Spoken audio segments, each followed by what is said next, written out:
So, if you see in short, the procedure is like a first you will file the application, okay, that is the first step. After application you will get the immediately diary number, okay. Now, here what the thing is happening, when you are applying for a patent you will immediately get a application number. Here when you apply for copyright you will get a diary number, okay.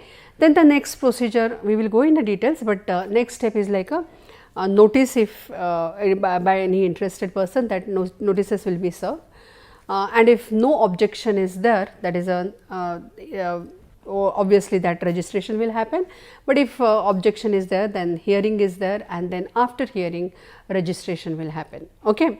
So, we have to go now in the more details of that particular copyright registration, okay. So, filing of a copyright. So, what exactly you are doing here?